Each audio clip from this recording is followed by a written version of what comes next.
Okay, last problem, and probably the hardest one. And while you would see this as a ratio of two polynomials, which it is, you might think instantly that it was a partial fractions problem, which is not. The reason it's not going to be a partial fractions problem is this denominator doesn't have real roots. In other words, you can't factor it into real terms. It's got some imaginary numbers in there, and so the partial fraction method is stuck. You'll also notice, and the two gateways that I looked at, in both cases they put parentheses around these first two terms. Why did they do that? It's that those parentheses don't do anything. I think it might be telegraphing to us that we're going to have to complete the square, at least for part of this answer. Okay, actually we're going to have to do, at least the only way I know to do it, is to do the problem in two parts. One I'm going to do a U substitution, and the other one I'm going to do an arctangent approach.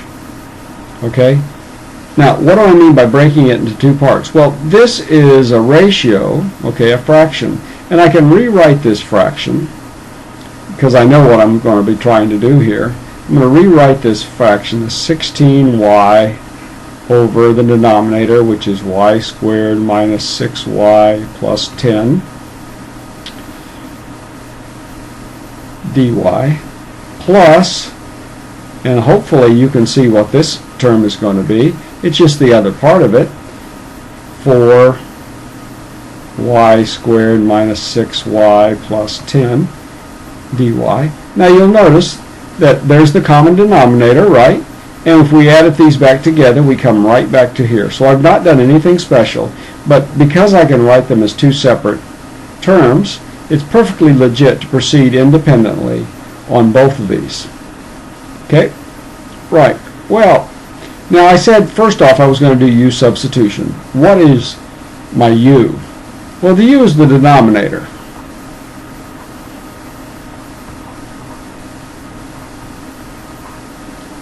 Du, therefore, is going to be 2y minus 6. Well, it would be ideal if this term right here was 2y minus 6, but it's not. So what can I do? Well, the first thing I could do is factor out 8, and that would leave me a 2 here. Good. That's 2y. That's part of the way home. Now I need minus 6. And I say, oh heck, let's just throw it in. Like that. Well, you say, well, now wait a minute, that's not legal. You can't possibly just throw that in there and do nothing else. You're absolutely right.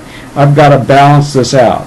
Now, if this is not only that I subtracted 6, it's 8 times 6, which really means I'm subtracting 48 from this. But if I come over here and add 48, okay, then if you add these fractions back, we come right back to what we started with, and that's illegal. So this then becomes 52, like this, and everything balances out. Now notice, whoa, suddenly now I can rewrite this term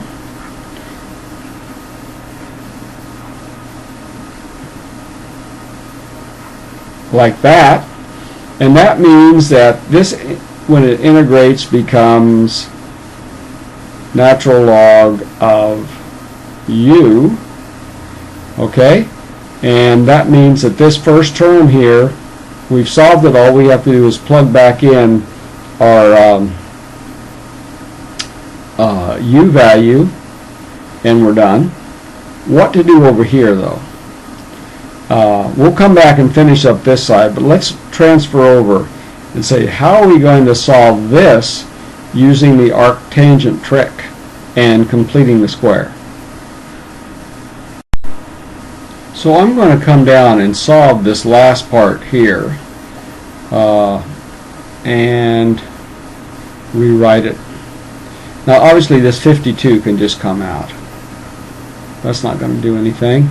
So we've got 1 over y squared minus 6y plus 10 dy. And how are we going to solve this? Well, I'm going to suggest what we do is complete the square, and I've made some videos about, in general, how do you solve completing the square, and you should look at that.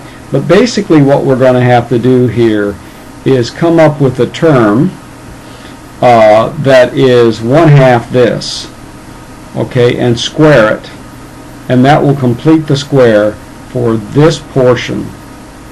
So 1/2 of minus 6 is minus 3, squared is 9, so I'm going to rewrite this as y squared minus 6y plus 9. Now, obviously I can't write just plus 10 here. I've used up 9 of them already, so it's just then plus 1, like this. And so I want you to sort of think about it like this. The whole denominator can't be factored, but I just made this a perfect square, so this can be thought of as y minus 3 squared plus 1. Now, this is a point where you could do a u substitution. U equals y minus 3, du equals just, dy.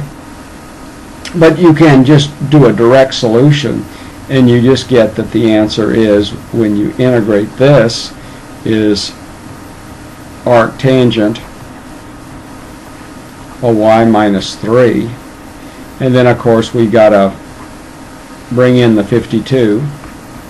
So now we've pretty much got our solution.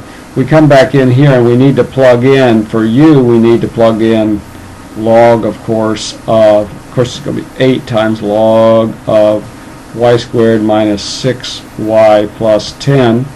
Now I've got to bring it all together.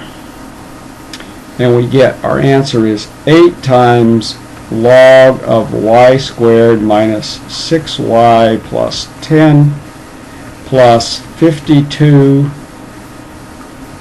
arctangent of y minus 3 plus c, and that's our answer, made possible by, first we did a u substitution, and of course we had to, remember the tricky part was we had to finagle this term. We made our u substitution by setting u is equal to the denominator, finding out what du was, and then did anything we needed, including adding something over here or subtracting something over here, to make this into this simple u substitution. Then we took this and manipulated it with the arctangent approach and came up with our answer.